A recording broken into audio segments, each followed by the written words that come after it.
BA second year Hindi साहित्य के paper first के अंतर्गत गणानंद के काव्य का अध्ययन कर रहे हैं। आज इस व्याख्यान के चौथे भाग के अंतर्गत हम गणानंद के दो महत्वपूर्ण पद संख्या 4 और 5 का अध्ययन करेंगे। गणानंद रीतिकाल की रीति मुक्त या स्वच्छंद काव्य धारा के सबसे महत्वपूर्ण कवि माने जाते हैं। रीतिकाल में अधिकतर कवि रीतिवादी परंपराओं का अनुसरण करते हुए श्रृंगार के स्थूल और सूक्ष्म चित्रों का अंकन कर रहे थे और वे सभी लक्षण ग्रंथों का निर्वाह करके आचार्यत्व का निर्वहन भी कर रहे थे। कुछ कवियों ने तो कोई लक्षण ग्रंथ लिखा या न हम कह सकते हैं कोई रीतिवादी परंपरा का उन्होंने कोई अनुसरण किया, परंतु उन्होंने रीतिकाल की जो एक प्रमुख धारा बह रही थी श्रृंगार, उसका उन्होंने बहुत उत्कृष्ट वर्णन किया और इस प्रकार के कवियों में घनानंद सर्व प्रमुख कवि माने जा सकते हैं।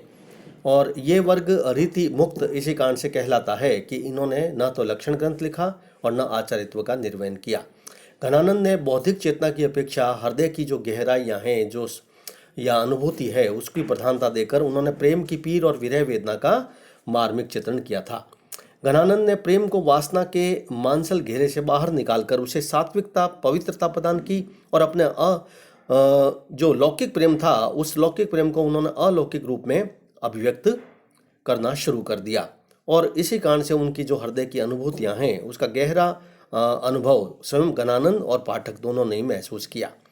रीतिवादी परंपराओं से सर्वथा मुक्त रहने से घनानंद का स्वच्छंद काव्य धारा के कवियों में इसी कारण विशेष स्थान है क्योंकि उन्होंने प्रेम पीर वासना में उनकी जो प्रेम की पीड़ है वह वासना में न होकर सात्विक सहज रही है और जिसमें कोई कल्पना नहीं है वह वास्तविक है, क्योंकि उन्होंने सुजान नामक जिस वेश्या से वास्तविक प्रेम किया था उस कारण से और अंत में जब उसने साथ न दिया तो उनकी हृदयगत जो वेदना है वह उनके काव्य में प्रस्फुटित हुई और इसी कारण उनका लौकिक प्रेम अलौकिकता में परिवर्तित होता हुआ में दिखाई देता है। किंतु घनानंद के काव्य में जो प्रेम की पीर अभिव्यक्ति वह बिल्कुल एकनिष्ठ है, अनन्य है। एकमात्र सुजान जो बाद में कृष्ण भक्ति में उनकी वही सुजान कृष्ण भक्ति के रूप में बदल जाती है, उस प्रेयसी का रूप उन्होंने अलौकिक रूप में वर्णन किया है। इस कारण से घनानंद के काव्य में एक परिपक्व अवस्था का प्रेम मिलता है जो रीतिकाल के अन्य काव्यों में हमें बहुत कम देखने को मिलता है। घनानंद ने वास्तव में ही आँखन से प्रेम की पीर को देखा और उसी कारण से उनकी आंतरिक अनुभूति के साथ विरह की वेदना का स्वर अत्यंत प्रमुखता से व्यक्त हुआ। वह अत्यंत उदात्त और भावात्मक है और प्रीतम सुजान के विरह में उसके दर्शन की लालसा रखकर जो वेदना की अनुभूति उन्होंने व्यक्त की है उससे मिलन की उत्कृष्ट चाह भी व्यंजित हुई है और घनानंद के काव्य में आंतरिक भावों की सूक्ष्म अभिव्यक्ति हुई है। अब चौथे पद का अध्ययन करेंगे। निस धौंस खरी उर मांझ अरी छवि रंग भरी मुरी चाहन की तकी मोरनी त्यों चक जो ढोर रहे डरिगो हिय ढोरनी बहने की चटदे कटिपे बड़ी पान गए गतिशो मति में अवगान की घन आनंद जान लगी जब ते जक लगिए मोही कराहिनी की। इस सवैया में घनानंद जो घनानंद के कवित्व से लिया गया है, इस सवैया में नायिका की जाते समय मुड़कर देखने की जो स्थिति होती है उस कारण से नायक मोहित हो जाता है और तब उसकी व्यवस्था और आसक्ति का जो वर्णन नायक के मनोभावों में उद्घाटन हुआ है वह देखते ही बनता है। जो लोग यह कहते हैं कि घनानंद के काव्य में केवल विरह और वियोग की प्रधानता है, ऐसा नहीं है। घनानंद ने सौंदर्य का जो उत्कृष्ट वर्णन किया है वह वर्णन भी उनके काव्य में कि विरह वेदना से बिल्कुल कमतर नहीं है। यहाँ पर नायक कह रहा है कि घनानंद कह रहे हैं एक प्रकार से, प्रिया सुजान की मुड़कर देखने की जो रंग भरी श्रेष्ठ छवि है वह दिन रात मेरे हृदय में चुभती है। निस धौंस करी उर मांझ अरी, उर हृदय को कहते हैं निस धौंस दिन रात। नायिका सुजान की मुड़कर देखने की छवि रंग भरी मुरी चाहनी मुड़कर देखने की और मुड़कर देखने से उनके जो सौंदर्य की जो अभिव्यक्ति हुई है वह सौंदर्य की अभिव्यक्ति, वह रंग भरी श्रेष्ठ छवि वह घनानंद के दिन रात हृदय में चुभती रहती है। जाते समय मुड़कर ज्यों ही उसने मेरी ओर देखा त्यों ही मेरी आंखें पीछे होली, तकी मोरनी त्यों चक ढोर रहे डरगी हिय ढोरनी बहनी की। तकी मोरनी त्यों चक ढोर रहे गणानंद कि जैसे ही उसने मुड़कर मेरी ओर देखा, गणानंद कह रहे हैं कि आंखें पूरी तरीके से, गणानंद कह रहे हैं कि वह मेरे उसके पीछे होली। मेरा हृदय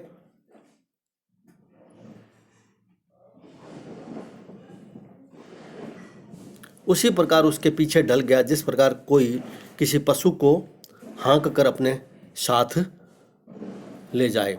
कमर पर लचक देकर ज्यों ही देह आगे बढ़ी, गणानंद कह रहे हैं कि जैसे मेरे प्राण ही निकल गए हो। चट दे कटी पे बड़ी बांध गए। जैसे ही उसने कमर पर लचक देकर ज्यों ही देह उसके आगे बढ़ी, गणानंद के प्राण निकल गए। देखिए यहाँ तक कि मोरनी जो चक ढोर रहे डरगियो ही ढोरनी बहनी की।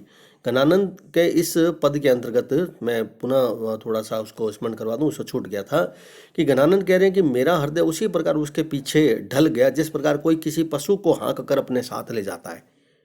त्यों मोरनी त्यों चक ढोर रही, मेरा हृदय उसी प्रकार उसके पीछे हो लिया। डरगियो या ढोरनी बहनी की, जैसे किसी पशु को हाँक कर कोई अपने साथ ले जाए। मेरे प्राण निकल गए और उसी गति से मन उसकी छवि में डूब गया। गणानंद कहते हैं कि जब से मैंने सुजान प्रिया को देखा है तब से मुझे आहें भरने की रट लगी हुई है। गणानंद जान लखी तब ते जक लागिए मोही करने की। गणानंद कह रहे हैं कि जब से मैंने सुजान प्रिया को देखा है तब से मुझे आहें भरने की रट लगी हुई है। इस प्रकार गणानंद की जो आसक्ति और जो विवस्था है उसका वर्णन इस पद के अंतर्गत गणानंद के द्वारा किया गया है, जिसमें अनुप्रास और यूपक का द्रष्टव्य, मार्मिक द्रष्टव्य वर्णन किया गया है। अगला पद है 5वां। तब तो छवि पीबत जीवत है अब शोचन लोचन जात हरे हिय पोष के तोष सुप्राण पले बिल लात महादुख दोष बरे। गणानंद मीत सुजान बिना सब ही सुख साज समाज टरे तब हार पहाड़ से लागत है अब आन के बीच पहाड़ परे। इस पद के अंतर्गत नायिका के द्वारा जो संयोग और वियोग दोनों स्थितियों का जो वर्णन है वह गणानंद के द्वारा किया गया है। यहाँ पर गणानंद कह रहे हैं कि एक ऐसी नायिका का वो चित्रण कर रहे हैं जो संयोग और वियोग की परिस्थितियों की तुलना करती हुई हमारे सामने प्रकट होती है। नायिका कहती है कि हे प्रियतम, संयोग काल में तो मेरे नेत्र तुम्हारी शोभा का पान करते हुए जीवित रहते थे। तब तो छवि पीवत है ना, तब तो छवि पीवत है अर्थात मेरे नेत्र तुम्हारी शोभा का पान करते हुए उस समय जीवित रहते थे। तुम्हारे रूप को देख करके वे आनंद में मग्न रहते थे। अब सोचन लोचन जात रहे, किंतु अब वियोग अवस्था में वे मेरे ही नेत्र दर्शन मिलन की अभिलाषा के कारण चिंता और सोच में जले जा रहे हैं। संयोग अवस्था में मेरे प्राण प्रेम के पोषण से संतुष्ट होकर पल रहे थे, परंतु वे वियोग अवस्था में अत्यधिक वेदना से पीड़ित होकर तड़प रहे हैं। यह पोष के तोष सुपान बले बिल लात महादुख दोष भरे। गणानंद कह रहे हैं कि मेरे प्राण प्रेम के पोषण से संतुष्ट होकर पल रहे थे। यह पोष के तोष, हृदय के और हृदय में स्थित जो प्राण है वह पोषण के कारण से, पोषण मतलब जो संयोग अवस्था थी नायक की और उसके कारण से वह पल रहे थे, परंतु वियोग अवस्था में वे अत्यधिक वेदना से पीड़ित होकर तड़प रहे हैं। गणानंद कह रहे हैं कि अत्यंत आनंद प्रदान करने वाले सुजान प्रिया के बिना उसके वियोग में सारे सुख साधनों का जो समूह होता है वह भी समाप्त हो गया है। गणानंद मीत सुजान बिना सब ही सुख साध समाज टरे। गणानंद कह रहे हैं कि मीत सुजान बिना, है ना, यहाँ गणानंद कह रहे हैं कि उस सुजान के बिना अर्थात जो गणानंद की प्रेयसी, गणानंद की विरह प्रदान करने वाली है और जो वही पहले आनंद प्रदान करने वाली थी, उस आनंद प्रदान करने वाली सुजान प्रिया के वियोग के बिना, वियोग में सारे जो सुख साधन हैं वह टरे समाप्त हो गए हैं। तब हार पहाड़ से लागत है अब आन के बीच पहाड़ परे। गणानंद कह रहे हैं कि वियोग अवस्था में मेरी जो परस्पर मिलन जो हुआ था, संयोग अवस्था हुई थी, है ना, उसमें बाधक प्रतीत होने से जो चीज़ें थी अब वो पहाड़ जैसी लगती थी, किंतु अब वियोग अवस्था में मेरी व्यथा बीच में आकर पहाड़ की तरफ व्यवधान बढ़ाने वाली हो गई है। भाव यह है कि वियोग अवस्था के कारण अब प्रीतमा सुजान से मिलन में व्यवधान आ गया है और इस कारण से वियोग काल गणानंद के लिए असहनीय हो गया है।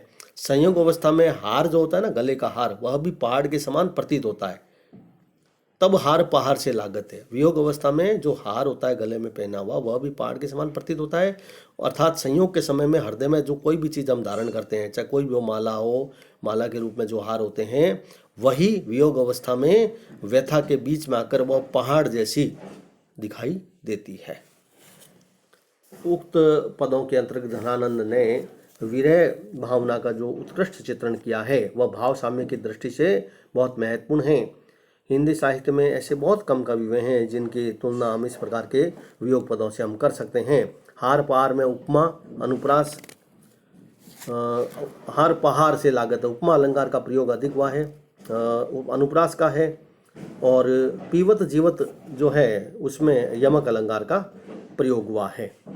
सवैया छंद की पद मैत्री है इस पद के अंतर्गत।